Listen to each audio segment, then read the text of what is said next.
vamos a continuar con la enseñanza de los frutos del Espíritu. Y en la vez anterior hablamos del fruto del Espíritu, que es amor, y luego hablamos acerca del gozo, hablamos también acerca de la paz y de la paciencia.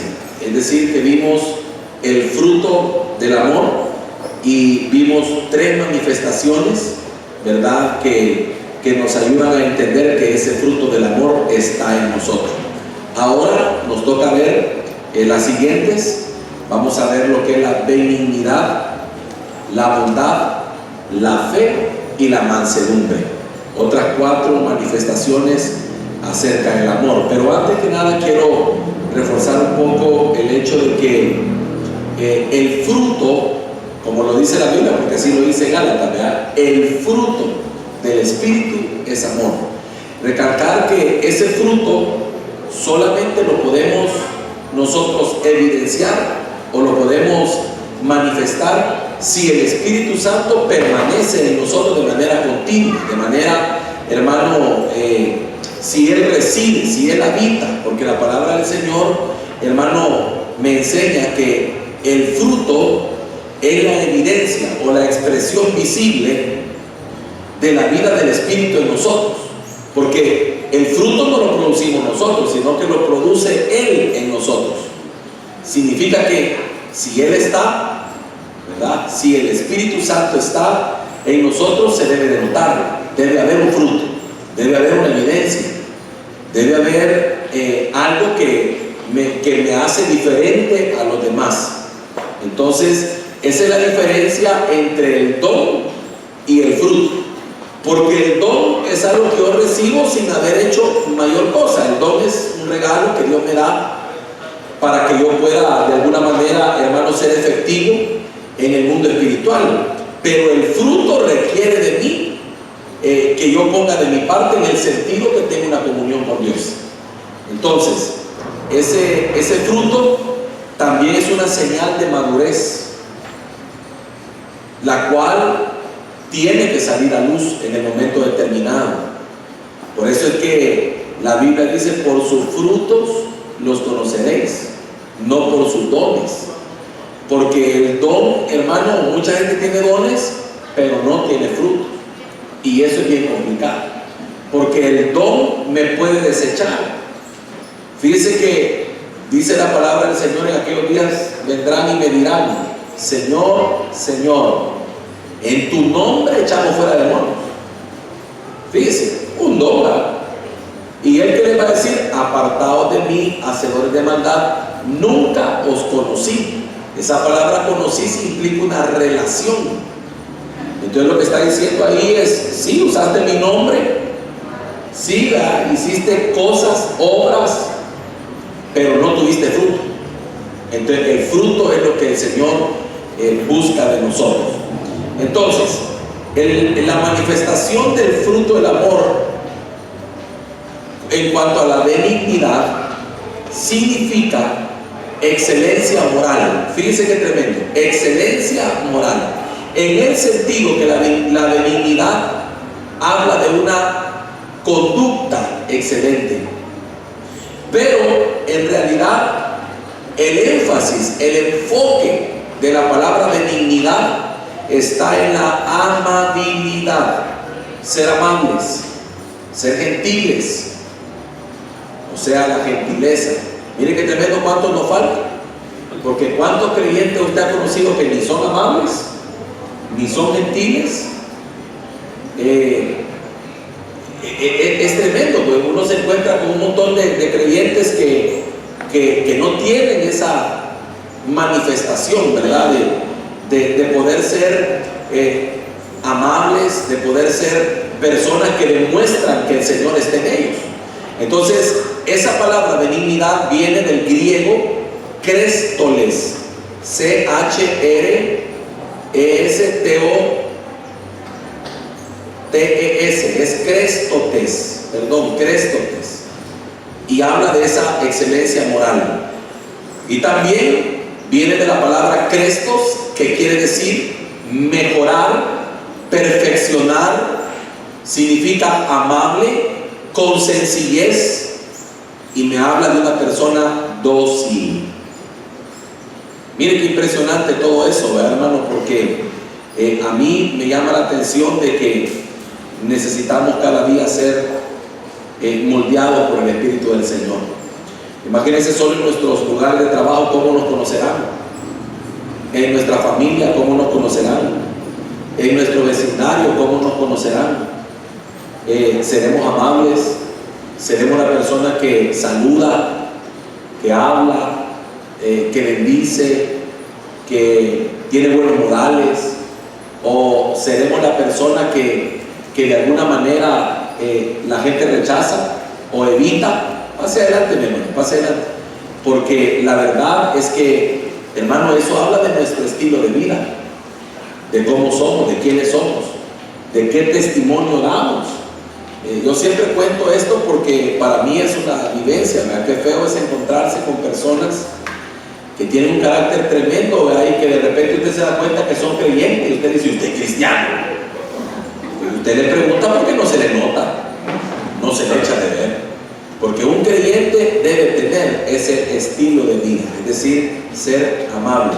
Mi hermano, la amabilidad podemos entender a nosotros como una característica que tiene que ver con alguien que se deja amar o que se vuelve apto para ser amado.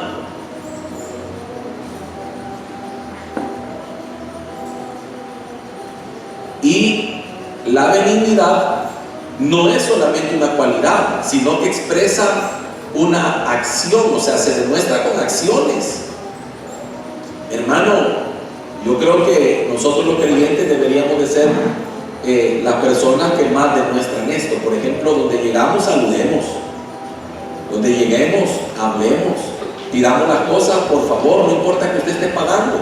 Fíjense que yo he notado que a veces los creyentes van a un restaurante, por ejemplo, y porque están pagando, exigen una atención, hermano, y hasta, o sea, no, hermano, no hay que ser prepotente. La gente nos puede conocer, somos creyentes. Imaginen que en ese momento le queramos hablar de Cristo después. Hay una persona a quien yo conozco que me decía, esta persona está transicionando, ¿verdad? Está recientemente saliendo de lo que conocemos como la iglesia tradicional, ¿verdad? Y está conociendo lo que es la iglesia cristiana. Y me dice, mire, me dice, yo antes una de las razones por las que a mí no me gustaba la iglesia cristiana, me dice, porque en uno de los negocios que yo tengo, dice, llegaba a comer un pastor muy conocido, y me digo el nombre, yo no lo voy a decir a usted, pero un pastor muy conocido, y llegaba con una prepotencia, y llegaba con una altivez y una arrogancia, que yo decía, para ser como él, mejor no. Imagínense, hermano, qué tremendo lo que podemos causar con simplemente ser personas que no tienen benignidad. Entonces, esta faceta del fruto se manifiesta en la vida de un creyente cuando demuestra excelencia en su conducta, o sea, se sabe comportar. Cuando exteriorizamos la amabilidad, la gentileza, la integridad, con sencillez de corazón hacia el pueblo de Dios y aún con los no creyentes, yo diría más con los no creyentes, hermano, por el testimonio que tenemos que darles. Es decir, hermano, nos están leyendo, dice la Biblia que somos cartas leídas, cartas abiertas, cartas leídas, todo el mundo nos ve. Por eso nunca se le olvide, hermano, usted a la persona que tiene cerca, salúdele, pregúntele cómo está, Dios le bendiga. Hermano, es que esa es una evidencia de que hay en nosotros Espíritu Santo, ¿verdad?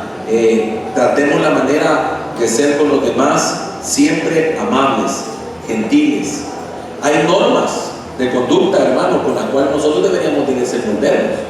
Lo que pasa es que hoy ya casi no se enseña eso, pero hay normas de conducta con las cuales usted se puede desenvolver en cualquier área de su vida. Antes yo me acuerdo que a uno de niños desde chiquito le enseñaban a uno, salude. Hoy no, hermano, yo veo que los niños entran y pasan, no saludan y los papás no les dicen nada. Pero antes yo me acuerdo que a uno le decían, venga, ya saludó. Y no, ese niño regresaba y saludaba. Pero de esa manera se iba acostumbrando a que donde entraba saludaba. Mucho más ahora nosotros, ¿verdad? En Cristo Jesús, Dios le bendiga, como está, por decir algo, ¿verdad? Usted sabrá cómo conducirse.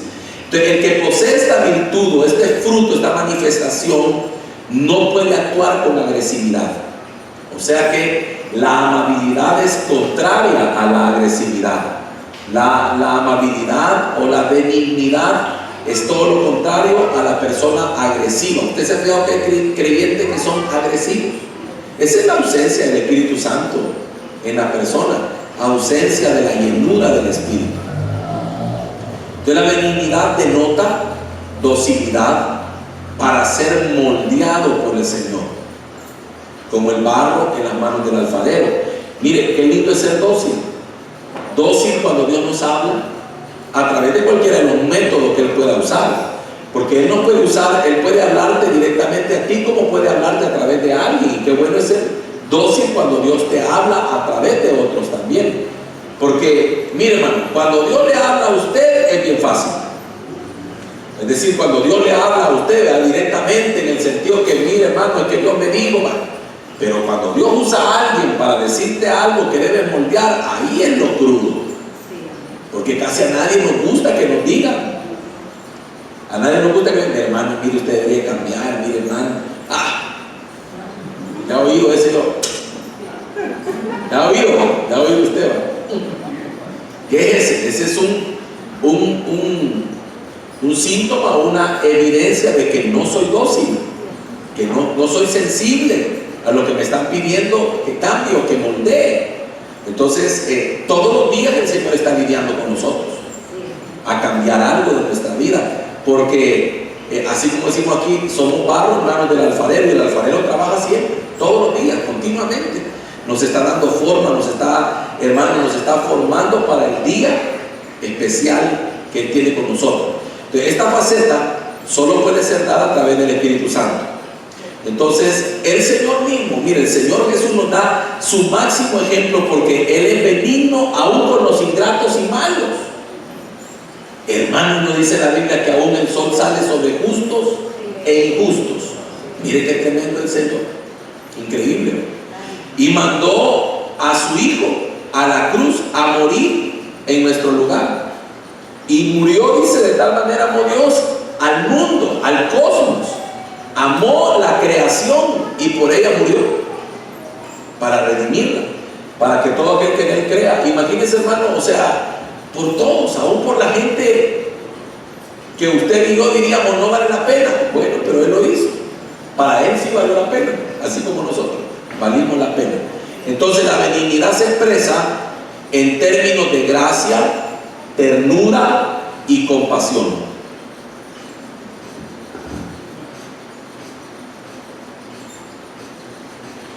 Así como le digo a mi esposa, yo, trátame con ternura.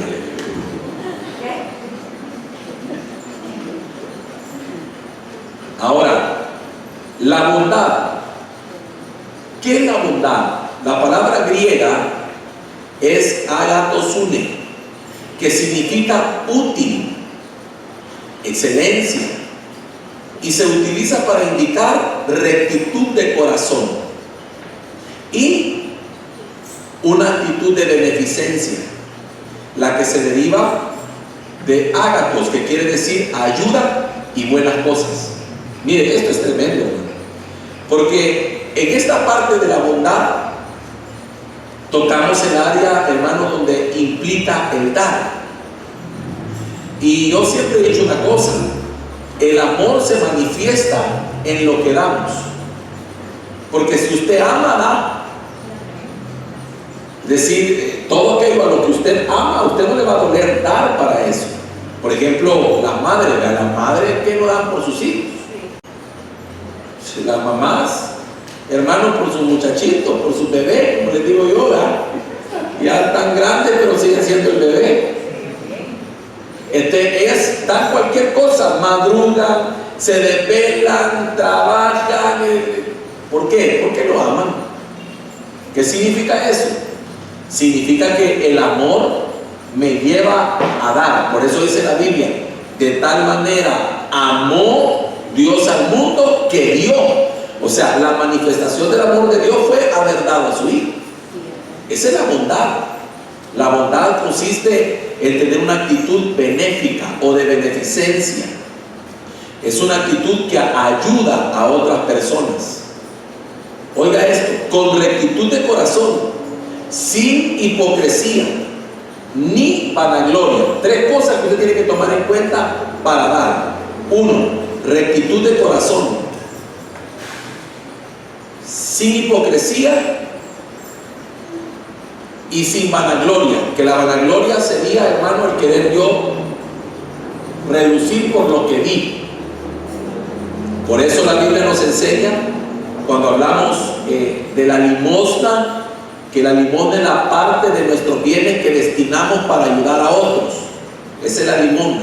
La limosna no es lo que damos a Dios, como se enseñaba allá en la iglesia tradicional, ¿verdad? A Dios no le podemos dar limosna. En el templo no podemos dar limosna, porque la limosna no es para eso. La limosna es para el necesitado. Es la parte que yo designo de mis ingresos, de lo que yo tengo para compartir con el necesitado. Entonces, pero la Biblia dice que cuando dé limosna, que mi mano derecha no sepa lo que hizo la izquierda. O sea, mire, que no puedo andar con la flauta, va tocando ahí, señores, le quiero decir que yo di tanto. No, hágalo con rectitud de corazón, o sea, con la intención correcta, que es ayudar, que es bendecir, que es mostrar bondad. Es decir, usted tiene que manifestar su bondad a través de lo que Dios le permita hacer, ¿verdad? Con las obras que el Señor le permita realizar. Pero oiga esto, sin hipocresía, ni vanagloria y ningún interés. Porque generalmente, hermano, mire esto, la bondad se manifiesta hacia personas que no nos pueden pagar el favor. Usted tiene que estar claro con eso, que la bondad implica que usted va a destinar algo hacia alguien que a lo mejor nunca le va a poder jamás retribuir de ninguna manera eso que usted está haciendo. Por eso usted no puede llevar ningún interés, ni tampoco decir, Señor, voy a hacer esto para que tú me bendigas. No, eso usted lo hace porque ya lo bendijo. Usted es bendecido, y como es bendecido, usted puede dar. Acuérdese siempre eso. Mire, la manifestación de que estamos bendecidos es que podemos ser bendición para otros. Amén. ¿Está conmigo acá?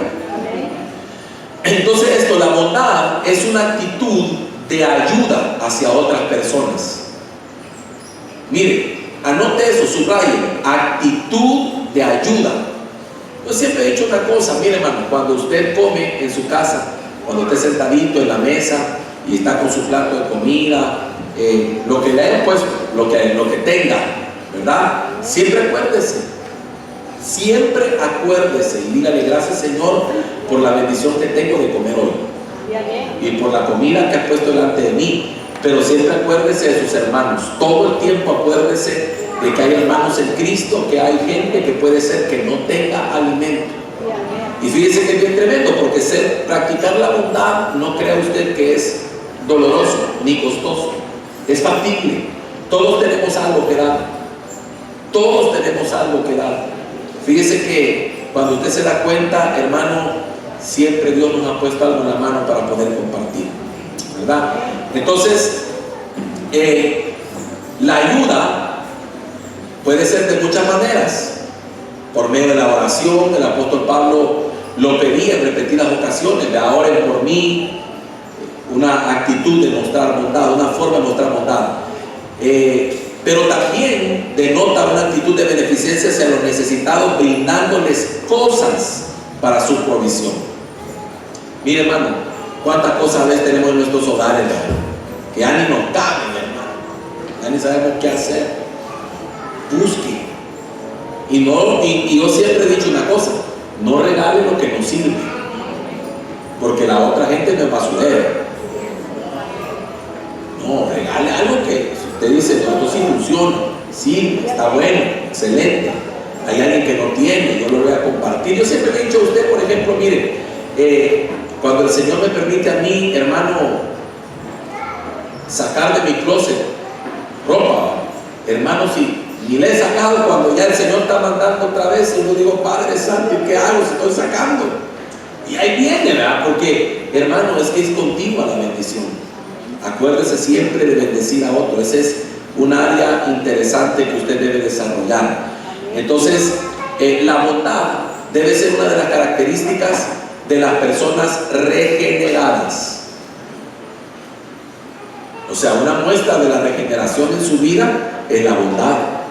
Por eso Pablo le escribía a los hermanos de Roma que ellos estaban llenos de bondad y que eran capaces de amonestarse unos a otros. Veamos lo que dice Romanos 15:14, indicándonos que la bondad es una cualidad firme, es hacer el bien a otros, no necesariamente por medios suaves, sino también advirtiendo a otros que han hecho algo reprensible. Vamos a ver ahí Romanos 15:14, creo que es en la cita, si podemos ponerla ahí. Pero estoy seguro de vosotros, hermanos míos, de que vosotros mismos estáis llenos de bondad, llenos de todo conocimiento, de tal manera que podéis amonestaros los unos a los otros. Significa que también la bondad consiste, hermano, en ayudarle al que está haciendo algo mal, ¿verdad? Es decir, amonestar de la manera correcta, porque la Biblia me enseña que hay maneras correctas de cómo poder hacerlo. Dice que lo hagamos, hermano, teniendo en cuenta vosotros, dice, los que sois espirituales. Dice que podamos nosotros con mansedumbre corregir al hermano, tomando en cuenta una cosa, que mañana podemos ser nosotros. Así lo dice la Biblia. Por eso usted nunca puede, hermano, nunca puede usted venir y decirle a alguien, mire hermano, qué barbaridad usted lo que está haciendo, qué bárbaro, y que no es cristiano usted, no, porque esa sería una manera incorrecta. La forma correcta es con mansedumbre y pensando esto, ¿y si mañana soy yo? Tremendo, ¿verdad? Como le ha pasado a mucha gente que nosotros conocemos, en el sentido de que gente que ocupa todavía un lugar público, ¿verdad? Que usted los oía a ellos regañar a medio mundo y decirle mediocre a medio mundo, pero después cuando ellos fallaron, ¿cómo le fue? Tremendo, ¿va? Los trataron igual como ellos trataban. Entonces uno en la vida tiene que aprender que así como juzgamos, seremos juzgados. Amén. Entonces Pablo con los de Corinto, en 1 Corintios capítulo 5, verso 2,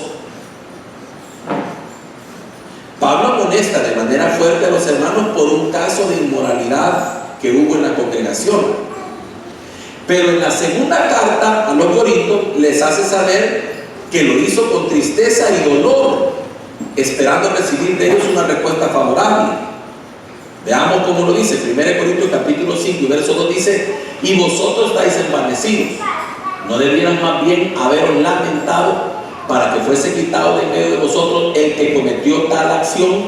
Ahí está hablando de un pecador, de una persona que cometió un pecado que según la doctrina y según el reglamento, hermano, debía haber sido quitado, haber sacado de la iglesia, y les dice que no debería ni de juntarse con él. Pero en 2 Corintios capítulo número 2, ahí se aborda, o el apóstol Pablo habla de lo mismo, del mismo caso. Dice: así que hermanos, cuando fui a vosotros para anunciaros el testimonio de Dios, no fui con excelencia de palabras o de sabiduría, pues me propuse no saber entre vosotros cosa alguna sino a Jesucristo y a este crucificado. Y estuve entre vosotros con debilidad y mucho temor y temblor. Y ni mi palabra ni mi predicación fue con palabras persuasivas de humana sabiduría, sino con demostración del Espíritu y de poder, para que vuestra fe no esté fundada en la sabiduría de los hombres, sino en el poder de Dios. Sin embargo, hablamos sabiduría entre los que han alcanzado madurez, y sabiduría no de este siglo, ni de los príncipes de este siglo que perecen, mas hablamos sabiduría de Dios en misterio, la sabiduría oculta, la cual Dios predestinó antes de los siglos para nuestra gloria. No, hija, pero es que segunda de Corintios, perdón, por eso es que no llegaba al punto. Segunda de Corintios, capítulo 2. Ahí está. Esto pues determiné para conmigo, no ir otra vez a vosotros con tristeza, porque si yo contristo, ¿quién será luego el que me alegre? Sino aquel a quien yo contristé. Y esto mismo os escribí para que cuando llegue no tenga tristeza de parte de aquellos de quienes me debiera gozar, confiando en vosotros todos, que mi gozo es el de todos vosotros. Porque por la mucha tribulación y angustia del corazón os escribí con muchas lágrimas, no para que fuese contristado, sino para que supieses cuán grande es el amor que os tengo. Oiga, pero si alguno me ha causado tristeza, no me la ha causado a mí solo, sino en cierto modo, por no exagerar, a todos vosotros. Le basta a tal persona esta reprensión hecha por muchos. Así que, al contrario, vosotros más bien debéis perdonarle y consolarle, para que no sea consumido de demasiada tristeza. Por lo cual os ruego que confirméis el amor para con él. Vaya, fíjense qué tremendo. Por un lado está la confrontación, pero por otro lado está el equilibrio. Es que mire, hermano, la vida cristiana tiene que ser equilibrada. Usted no puede decir que porque es cristiano, yo la verdad digo. Sí, pero si esa verdad usted no la equilibra con amor, usted está matando gente. Usted no está mandando gente al cielo, sino al infierno. Yo siempre he dicho que no entiendo por qué hay tanto predicador. A nosotros nos mandaron a anunciar una buena noticia. Nos han mandado a anunciar que hay un cielo. Y yo no sé por qué tanto predicador manda a la gente al infierno, hermano, en vez de mandarlos al cielo. O sea, es que está bien que usted confronte. Está bien que usted le diga a alguien, mire, hermano, en realidad lo que usted está haciendo no está bien.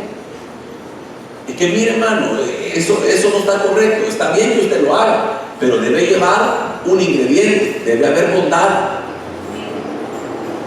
Hermano, ahí dice que por el amor, oiga, ahí hay una manifestación. El amor es el fruto, pero ¿cómo se evidencia? La bondad, hermano. Bondad es que yo le diga a usted lo que está haciendo mal. Esa es bondad. Porque si yo lo amo, no lo puedo dejar que usted vaya directo al precipicio y no le diga nada.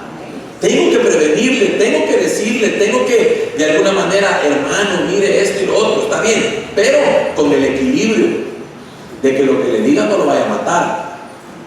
Porque ¿de qué me sirve volar en la cabeza y que usted no se levante? Hermano, es que eso es como cuando usted analiza cuál es la intención, como cuando alguien va al médico, ¿verdad? Y el médico le da un tratamiento. ¿Cuál es la intención del médico? Curarlo. Es que el médico lo tiene que curar. El tratamiento puede ser difícil, puede ser doloroso, puede ser costoso, pero la intención es curarlo. Entonces, igual, ¿cuál es la intención suya cuando usted exhorta a alguien?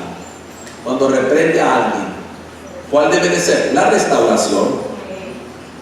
Pero si usted confronta a una persona, pero no le pone al otro lado de la confrontación la salida, entonces ¿de qué sirvió la confrontación?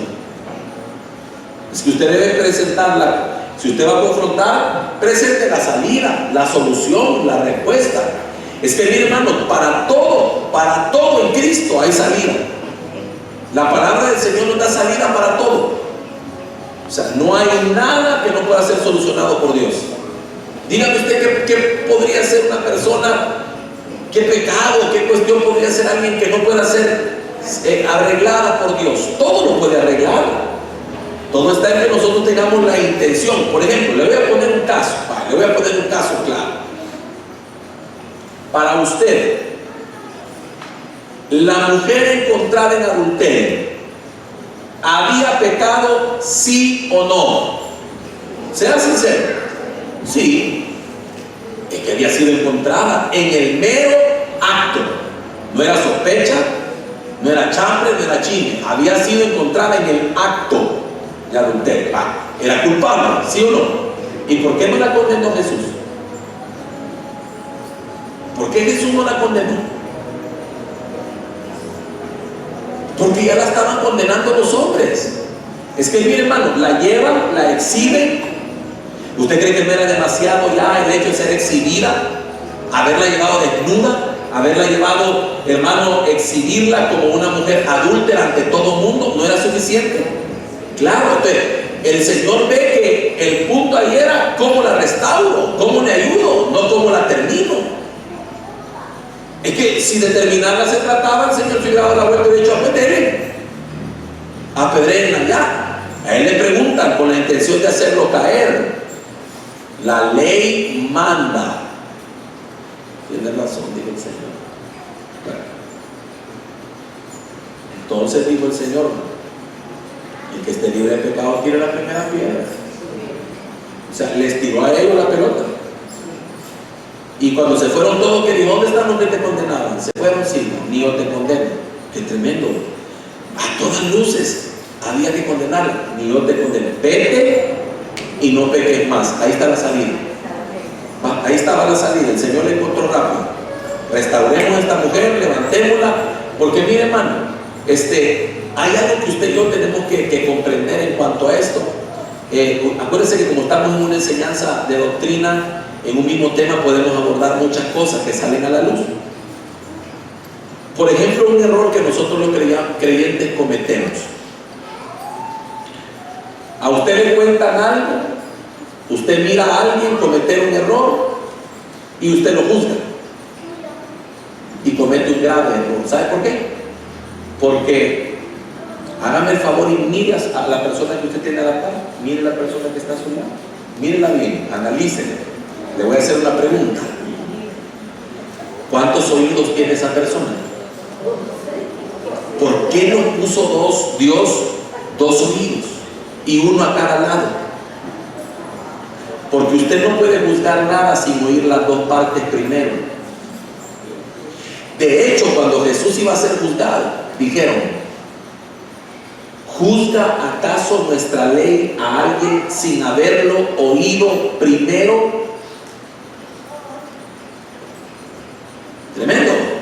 A usted viene y le cuenta, fíjese que fulano tal y tal, que ¿y por qué no lo oyó a él? ¿Por qué oyó solo una parte? ¿Por qué no lo llama y oye la otra? ¿Sabe qué estaban haciendo con la mujer? Juzgándola sin oírla. ¿Por qué no la dejaron hablar? Le aseguro que si la dejan hablar, ellos hubieran dicho: pues sí, pero el fulano porque estaba adulterando también está aquí. Y no lo han traído, no lo han exhibido. O hubiera dicho muchas otras cosas que a lo mejor el Señor ya las conocía. Obviamente las conocía, pues, pero a lo que me refiero, hermano, es que ¿cuál era la intención? Restaurar. ¿Cuál es nuestra intención? Mi hermano, nosotros somos bien propensos a creernos todo lo que oímos. Uno de los errores más grandes que nosotros los cristianos conocemos: juzgar a alguien sin que esté presente. Llame a la otra persona y dígale: bueno, ya oí una versión, toda moneda tiene dos caras. Es como en el matrimonio, ¿no? Siempre lo he dicho. Miren, vienen y le dicen: ok, mire que ese hombre qué bárbaro, que no sé qué, que allá, que ese hombre no sé cuánto, que ahí que me todo, ¿verdad? Que me fue infiel y que sí. Llámelo, hermano, y pregúntele por qué. Y entonces va a salir a luz la otra cara de la moneda. Sí, pastor, yo lo he vivido. Sí, pastor, fíjese que es cierto, he sido infiel. Yo cometí el error, estoy arrepentido.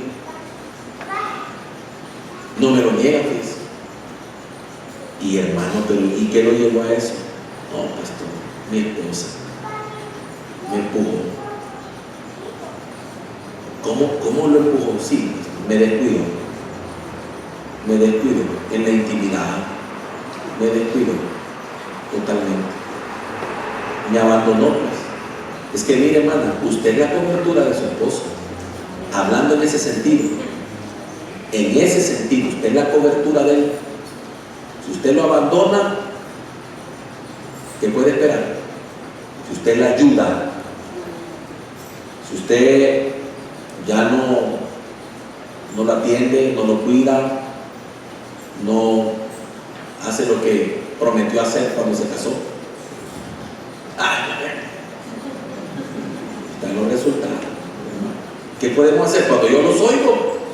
Entonces vienen y me piden a mí: pero mire, pastor, algo hay que hacer con ese hombre porque adulteró. ¿Y con ella qué hacemos? Porque también adulteró. Porque adulterar es el infiel. Y ella también fue infiel y le falló. Y esa infidelidad, ¿cómo la arreglamos? Usted, ¿cómo puedo venir yo a volarle la cabeza al hombre? O viceversa, supongo que fue la mujer la que falló. Y cuando yo le pregunto, hermana, sí, pastor, pero mire, fíjese, y ya cuando ya lo empezó a mire, fíjese que él me abandonó, él no me provee, él ya no me cuida, él ya no, nada. Entonces, ¿cómo hago yo ahí? Yo no puedo venir y volarle la cabeza y acabarme a esa persona. Tengo que usar bondad. Tengo que usar amor, restaurarlo. ¿Y qué gano con dejarlo tirado? O dejarla tirada. ¿Qué ganaba el Señor con dejar a esa mujer en adulterio tirada? Nada, hermano. Si lo lindo del caso fue esto, ni yo te condeno, vete y no peques más. O sea, fue como quien dice un borrón y cuenta nueva, lo que hasta aquí has hecho. ¿Y qué más castigo quería esa mujer de estar exhibida ahí? Pues por Dios. Mira, a veces nosotros vemos a la gente que está pasando unos problemas y le decimos, yo te lo digo. ¿Y para qué le decimos eso? Si ya está contra el suelo, no lo remate. Vean cómo le ayuda y lo levanta de ahí. Como, o sea, es que mire, hermano, hay momentos para todo. Es que a veces, por eso le digo yo, la bondad tiene que ver con una actitud de generosidad hacia el otro. O sea, levantemos, restauremos. Hermano, es que es como que usted agarre, imagínese, viene usted, va por la calle y ve un fulano que se pasó la calle y que lo atropellaron y el fulano está todo reventado en el suelo y usted llega, ¿y por qué se anda pasando la calle? Si ahí está la pasarela. No, hermano, ese no es el momento para eso, perdónenme.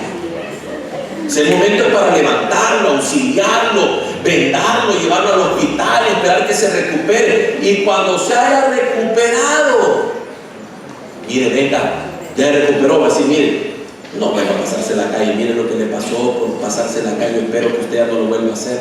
Hasta la misma persona le va a decir, no, si tiene razón, si yo ya me habían dicho que no me pasara. Pero si lo hace en el momento, hermano, el hombre, la poquita fuerza que le quedaba, no va a terminar de matarlo. Así somos como cristianos muchas veces porque no practicamos la bondad. La bondad consiste en restaurar, ¿verdad?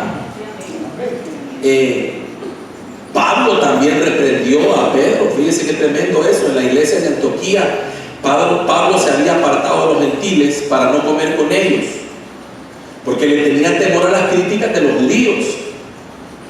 Entonces, con su actitud arrastró a Bernabé, por lo cual Pablo, haciendo uso de su bondad, reprendió a Pedro, sabiendo que judíos y gentiles fueron justificados por Dios y que ya no había diferencia.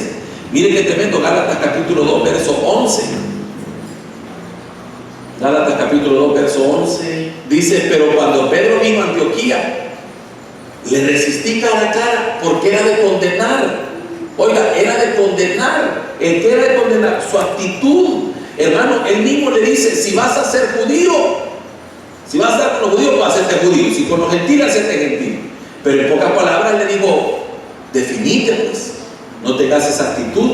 Hermano, Pedro estaba actuando de manera incorrecta. Y por eso el apóstol Pablo, fíjense qué tremendo, era visto por Pedro como alguien difícil, a quien Pedro dijo, es que lo que Pablo predica, dijo, es difícil de comprender, dijo Pedro.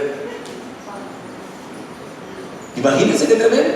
Claro, hermano, era difícil porque la revelación que Pablo tenía le permitía entender. Pedro no entendía el tema de la gracia, la iglesia, hermano, los gentiles, todo eso para él, pero a Pablo se lo había revelado. Era bien fácil. Entonces viene Pablo y le dice, mira, el asunto aquí está que ya no es judío ni griego, ni gentil, ni un solo pueblo. Y le reclama. Hermano, hay veces que nosotros tenemos que hacer uso de la bondad sacando a alguien de un error. Porque a veces, hermano, hay gente que está rebotando contra la pared y uno lo está viendo ahí. Sí, hay problema mío. Qué feo eso, hermano.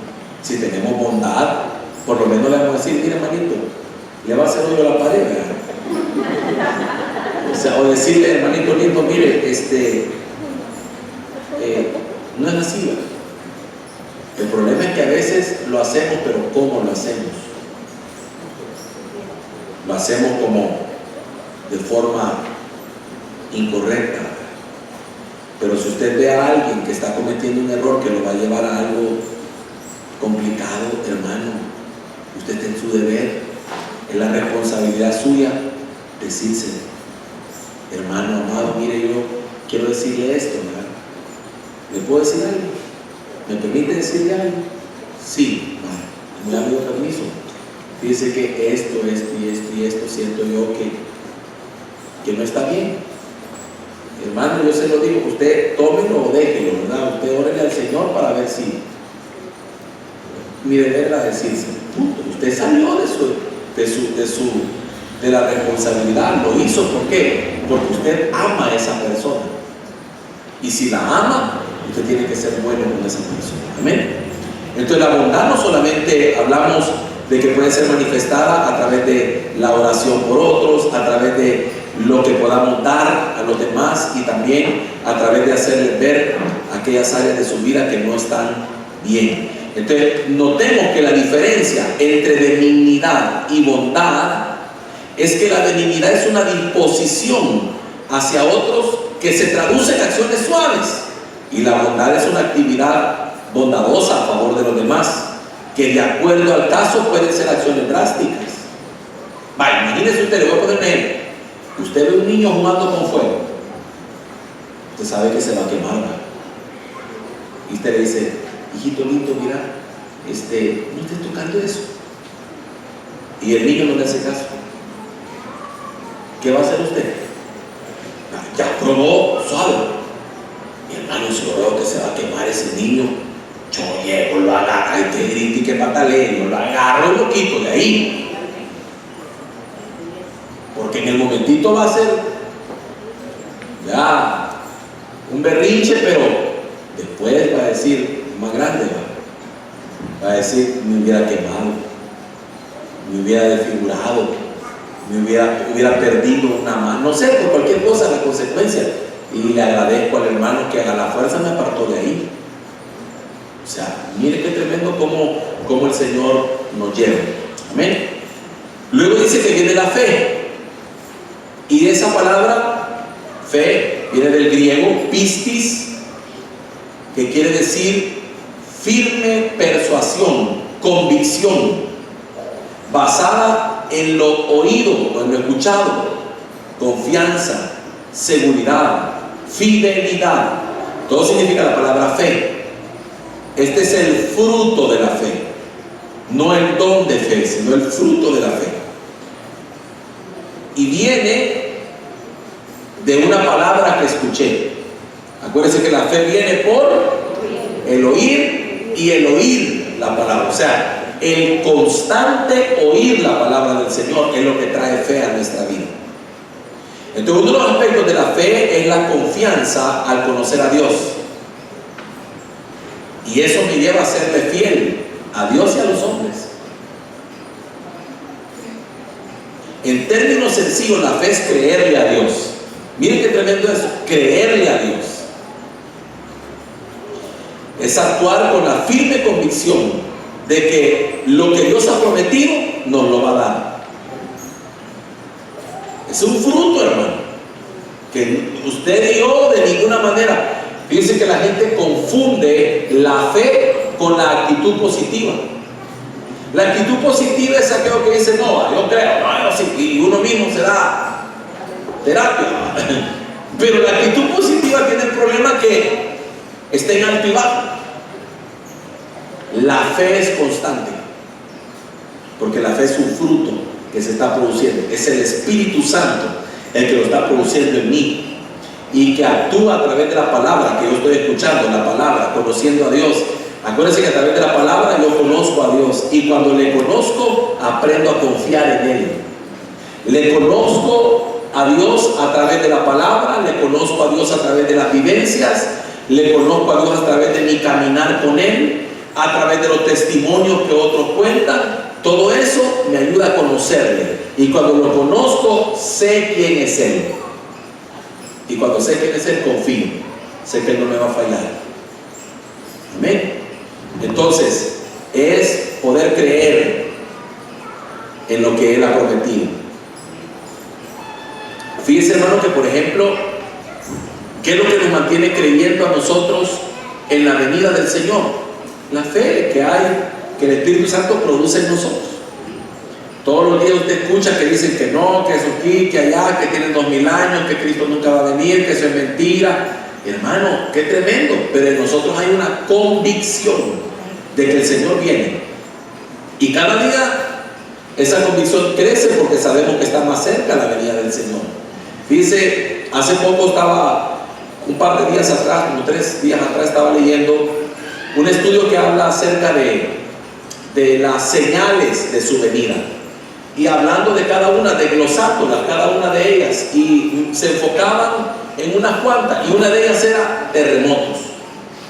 Hermano, dése cuenta usted me va a decir, pero terremotos siempre han habido. Sí, pero no con la frecuencia que hay ahora, hermano. Hermano, por todos lados hay terremotos y con una frecuencia tremenda. ¿Cómo se ha incrementado todo eso? Si de repente usted en la noticia ve que dice terremoto en tal parte, terremoto en tal otro, todito el cinturón de fuego está activo.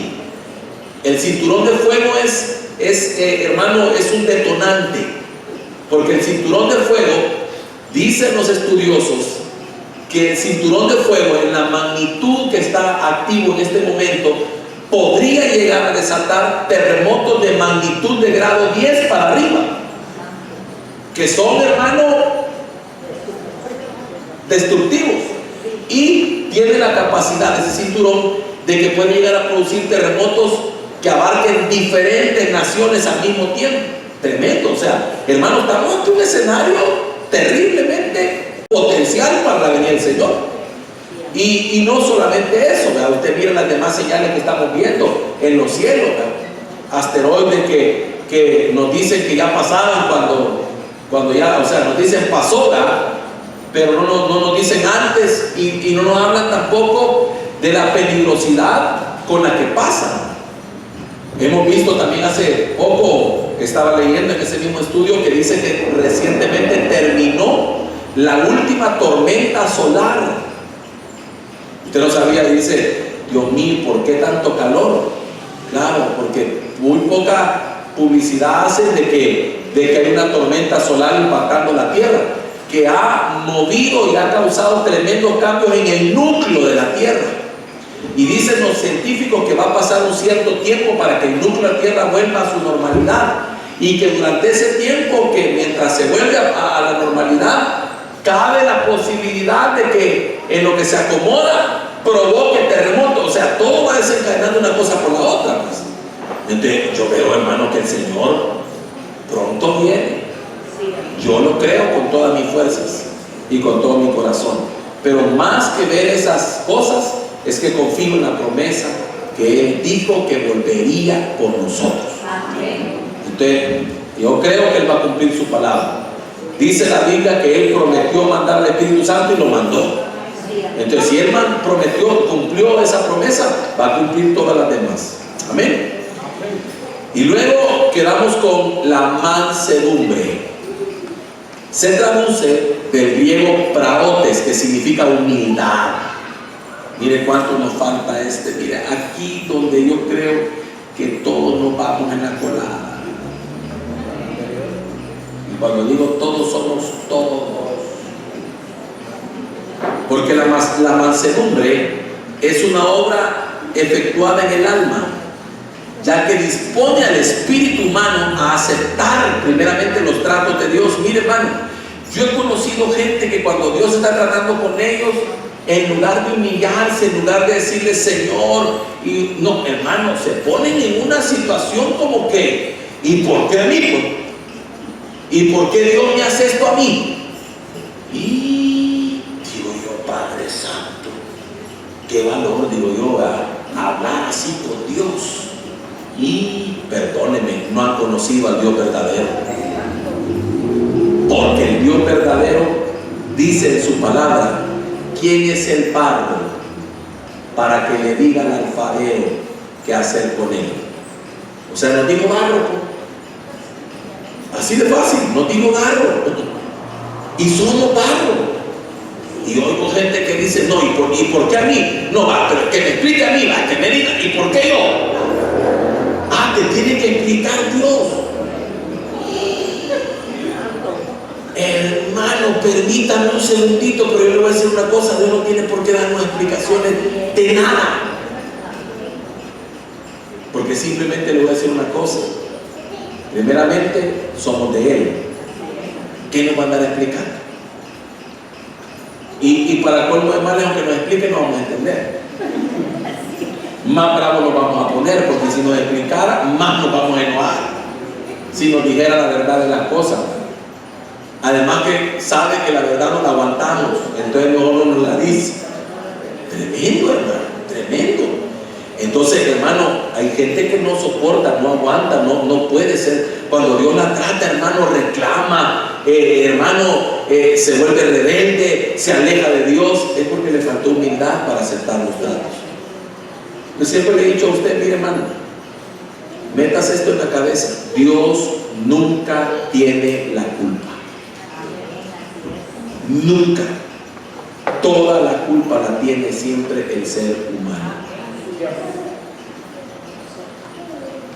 Él lo hizo todo perfecto, hermano. Los que decidieron apartarse fuimos los hombres. Ahora estamos en el Señor, sí, pero igual muchas de las cosas que vivimos son consecuencias todavía de una naturaleza caída, de decisiones mal tomadas y de un montón de cosas. O sea, no es culpa de Él, nunca. Yo siempre le digo, hermano, cuando usted esté pasando un momento difícil y sepa que Dios lo está tratando, hermano, lo más sensato es tirarse al suelo, humillarse y decirle: Señor, si yo sé, si yo reconozco que me estás tratando, si yo sé que estás conmigo, Señor. Y hermano, ¿y de qué nos sirve pelearnos con nuestro Hacedor? ¿Y de qué nos sirve pelearnos con nuestro Creador? ¿Sí? No tiene ningún sentido. Es mejor decirle: Padre, ayúdame a entender lo que me estás enseñando. Ayúdame a asimilar lo que estoy viviendo. Ayúdame, Señor, a comprender en qué fallé, pues, o qué área de mi vida está moldeando. Porque entre más rápido sea moldeado, más rápido va a salir de ese trato. Pero eso me lo da la mansedumbre para hacer entender todo esto. Entonces, por eso, el mayor ejemplo de mansedumbre es nuestro Señor Jesucristo. Mire qué tremendo, va. Padre, si es posible, pase de mí esta copa, pero que no se haga mi voluntad sino la tuya, Señor. Qué tremendo eso. ¿Y nosotros cómo somos? O me quitas esto, o tal cosa. Hermano, yo he oído gente que le dice al Señor: y si no me das esto, o no me quitas lo otro, o no haces aquí, Señor, yo me voy. Y entonces yo imagino al Señor que le dice: salud, pues. Que te vaya bien, papito, porque yo no te voy a estar esperando aquí. No, amigo, con Dios no es así. Yo siempre he dicho que el problema ha sido que muchos de nosotros fuimos muy consentidos. Y el que nuestros padres nos consintieran, o el que nuestros cónyuges nos consientan, nos hace creer que Dios también nos va a consentir, y Dios no nos va a consentir. Nosotros no estamos aquí para ser consentidos por Dios, sino para ser formados por Dios. Amén. Algunos interpretan que la mansedumbre es sinónimo de debilidad, pero es todo lo contrario. Fíjense, la mansedumbre manifestada por Cristo ante los sufrimientos del Calvario fue el resultado del poder de Dios actuando en su vida. O sea que si usted manifiesta mansedumbre, lo que usted está demostrando es el poder de Dios en usted. Es la capacidad que usted tiene de mantenerse humilde, de mantenerse, hermanos, sujetando sus emociones aún ante las situaciones difíciles de la vida. El apóstol Pablo instruyó a los cristianos a mostrar mansedumbre para con todos los hombres. Tito capítulo 3 verso 2 dice, Tito capítulo 3 verso 2, que a nadie difamen, que no sean pendencieros, sino amables, mostrando toda mansedumbre para con cuántos hombres, todos los hombres. Mire qué tremendo. O sea, es que esto de la mansedumbre, ¿sabe cómo lo veo yo también, hermano? Como se lo voy a traducir así como un poquito más fuerte, pero que más entendible. Es que el Señor amarre, hermano. Que el Señor amarre ese ser interior que quiere salir y ponerle manos al otro, pues. Si usted ha tenido ganas de ponerle manos a alguien, como cuando usted dice: este fulano, Señor, le voy a imponer mano. Y entonces, pero el Señor lo tiene amarrado a uno, lo tiene como así, como que no. ¿Cómo pues? Ser manso no es fácil, hermano. ¿Y sabe qué es lo más tremendo de la mansedumbre? La mansedumbre, más que todo, se denota cuando usted tiene la capacidad de hacerle daño al otro. Dígame usted si Jesús no tenía la capacidad, hermano, de hacer cualquier cosa. Y no es digo, si yo quisiera, digo, ahorita mismo le oro a mi Padre que está en los cielos me envía la legión de ángeles. O sea, él podía acabarse a todo el mundo si él quería, con un soplo, hermano. Y no lo hizo. Así como cuando usted va, tiene, y usted mira, y lo peor que usted dice: va, este que me está molestando, nombre, sí, de uno solo. No diga que usted no lo ha dicho, porque usted lo ha dicho. Y usted dice: no, hombre, y tanta chuelita, si es que no me va a aguantar, pero ninguno, dice usted, va. O cuando la hermana dice: no, si es que esta, si es que yo, si no le va a alcanzar el pelo para agarrarla, ¿va? O cuando usted dice: va, tal vez no hablar de golpe, pero usted dice: que quisiera decirle un par de cosas, pero no se las diga, porque eso es mansedumbre. No se las diga, aunque usted pueda, y si supiera que yo le puedo decir. En eso consiste la mansedumbre, que usted puede, pero no lo hace. Tiene el argumento, tiene la palabra. Usted, hermano, mire, lo más tremendo es que a veces nosotros, el Señor nos amarra. Y qué bueno que nos amarre. Mi abuela decía: solo el Señor, dice mi abuela todavía, solo el Señor sabe la fiera que ha amarrado, dice. Ay, hermano, usted la mira bien tranquilita, pero de chiquito yo iba al mercado con ella y viera cómo se peleaba con las que vendían, tremendo. Entonces, porque así conviene a los escogidos de Dios. Entonces la palabra nos demanda a dar frutos de mansedumbre con todos. Eso es lo más tremendo, con todos. Veamos algunos ejemplos. Con los que se oponen al Evangelio. Segunda de Timoteo 2:25. Segunda de Timoteo 2:25.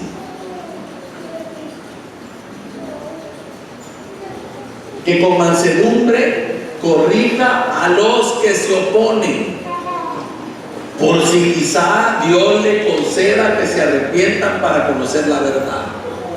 Mire, hermano, qué tremendo. Imagínese que usted, le voy a poner un ejemplo, vaya, imagínese nosotros como iglesia, alguien, ¿verdad?, de por ahí que no esté de acuerdo con el Evangelio y que se oponga y que no quiere que hagamos cultos y que mucha bulla y que esto y que lo otro, y venimos nosotros, hermano, y el día de mañana se convierte esa persona y viene, hermano. Qué mal testimonio le dimos.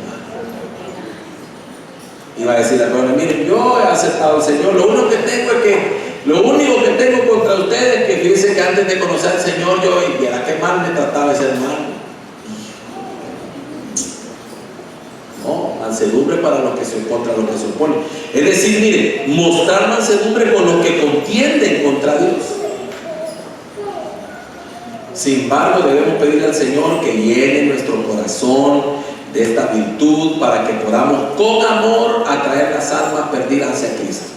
Mire, qué tremendo es. Usted en el trabajo pone alabanza, todo el mundo le molesta la alabanza. Viene el otro fulano de por allá, pone el reggaetón, a nadie le molesta el reggaetón, a nadie le molesta el musicón, pero las alabanzas a todo el mundo le caen mal, hermano. montón de cosas. Y entonces ya usted puede ponerse ¿y qué? Pues ya, aquí todos tenemos derecho. No, más seguro. No reniegue, Dios pelea por usted. Acuérdense lo que aprendimos ayer, ¿verdad? Hay batallas que el Señor pelea por nosotros, tranquilo. Gáneselo y que diga, no, mire que este hermano le hemos hecho de todo. Y va y dale, no se enoja. ¿De acuerdo? Y diga, no, es que mire, ese hermano algo especial tiene, más de lo que lo hemos molestado, y no se irrita, y no se enoja. Es que mire, a veces son cosas que Dios permite para probar nuestro carácter. Tremendo eso, tremendo. Significa, hermanos amados, que todo el tiempo estamos llamados a dar frutos para el Señor. Mientras estemos en esta tierra, nos va a tocar. Ahora el Señor me decía que el primer mandamiento que Dios nos dio fue fructificar. Génesis capítulo 1. Y nos bendijo Dios y dijo: fructificar, ser fructíferos. Entonces el primer mandamiento es manifestar los frutos del Espíritu en nosotros. Empezar desde Él. Empezar a decirle: Señor, tú tienes que producir el fruto del amor, y que el amor se manifieste a través de muchas maneras. A mí me extraña ver cuando hay manifestaciones de bondad fuera del cuerpo de Cristo y no dentro del cuerpo de Cristo. Qué tremendo es eso. ¿No se ha dado cuenta usted que a veces, hermano, afuera del cuerpo de Cristo hay gente más bondadosa? Y hay gente, hermano, que no le importa, y a veces los mismos creyentes somos los que menos bondad manifestamos. Tenemos que manifestar bondad. Usted no puede pasar de largo por la necesidad de su hermano. Dice la Biblia que si usted mira a su hermano que tiene frío y le dice: Dios te bendiga, no basta, porque no era solo de decirle Dios te bendiga, era de decirle: mira, aquí tengo una chupa, aquí tengo un suéter. Y si lo ve con hambre, no le va a decir usted: hermano, mi hermano que no ha comido, Dios te bendiga, y ya va a ver, ya el Señor va a orar. Eso no es bondad. Usted no le puede resolver todo el problema, estoy de acuerdo, pero le puede ayudar. Por lo menos ese tiempo usted se lo puede suplir. Por lo menos ese momento usted se lo puede hacer más fácil de llevar y decir: Señor, voy a compartir de lo que tú me has dado, voy a ser bueno con esta persona. Amén. Quiero que oremos pidiéndole a Dios que el fruto del Espíritu se manifieste en nosotros. Si usted se siente de alguna manera desafiado, yo también. Confrontado, yo también. Animado, yo también. Así me siento, con ganas de que todo esto se manifieste en mi vida. Eso es lo que queremos, ¿verdad? Padre, estamos agradecidos contigo, Señor. Han sido tantas tus manifestaciones de amor para con nosotros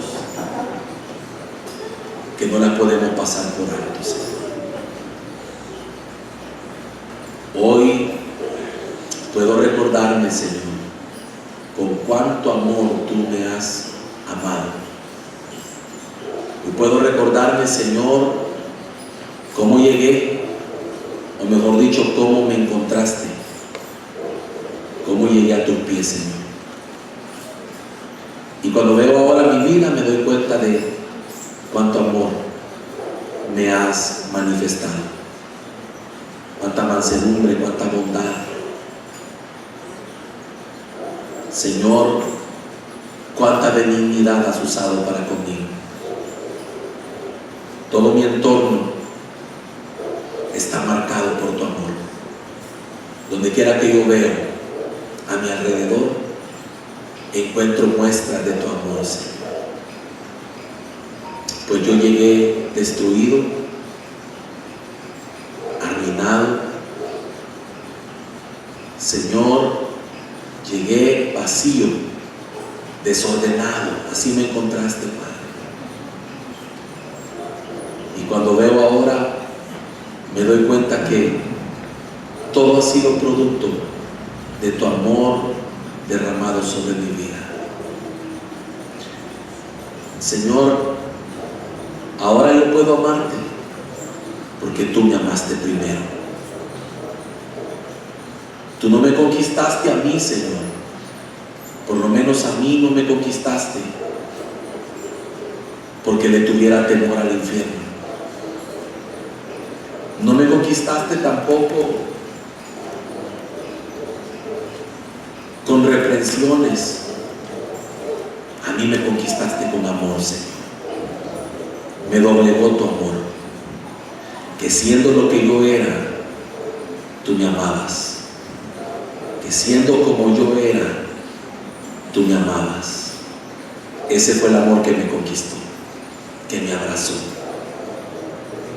Yo no sé si usted recuerda ese amor, si usted puede hablar de esta misma experiencia que yo estoy hablando. Porque cuando yo recuerdo aquellos días, cuando recién yo comenzaba en este caminar, yo no podía comprender por qué Él me amaba tanto. Yo sabía en mi interior que yo era merecedor de pagar consecuencias y muchas otras cosas, pero Él me hablaba de amor.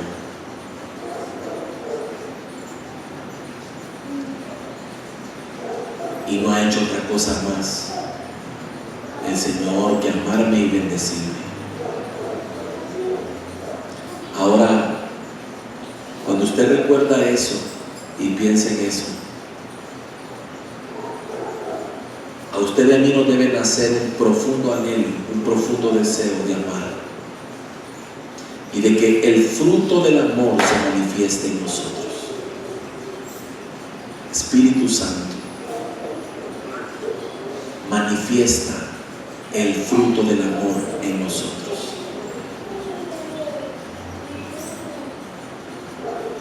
Produce en nosotros el fruto del amor. Enséñanos a ser benignos, es decir, amables. Es decir, Señor, que actuemos con gentileza, con buena conducta, que se nos vea un cambio, Señor. Que el que era grotesco, que el que era, Señor, quizá falto de amabilidad, pueda comenzar a demostrar que el Espíritu Santo de Dios habita en él. Señor, por favor te pido, ayúdanos a reproducir la bondad. Hermano, póngase una meta.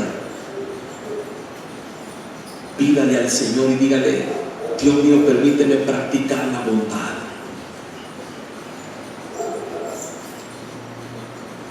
Puedo practicarla, Señor, dando de lo que tengo, orando por otros. Puedo practicarla restaurando, levantando personas, como tú lo haces, Señor. Puedo practicarla también ayudando a otros a salir de donde están. En fin, Señor, son tantas maneras en que yo puedo manifestar la bondad.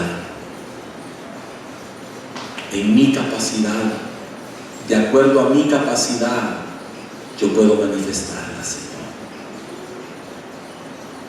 Gracias por lo que me das. Gracias por lo que pones en mi mano, Señor. Gracias por la mesa que me sirves, por la ropa que me das, por el techo que me cubre, Señor. Gracias por el vehículo que tengo. Gracias por todo, Señor. Ayúdame a hacer actos de bondad con los menos favorecidos, con los que pasan por necesidades. Que mi casa sea una casa llena de bondad.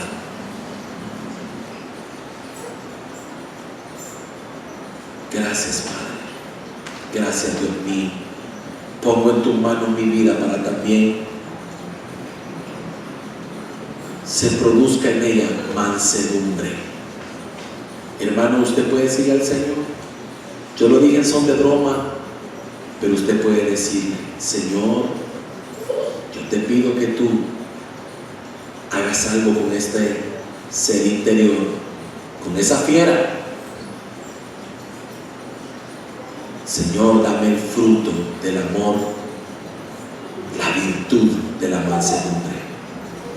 Que pueda yo, Señor, manifestar esa humildad, ser manso, humilde de corazón, como tú lo eres, Señor. Que aunque tenga la capacidad de hacer muchas cosas, me pueda frenar, producto de la mansedumbre en mí, Señor. Pongo mi carácter en tus manos, Señor. Que es el área que menos atención le ponemos y que más problemas nos causa. Ponemos ese carácter en ti, Señor. Te pedimos que puedas lidiar y nos puedas ayudar con esos rasgos de la personalidad, con esos temperamentos, Señor.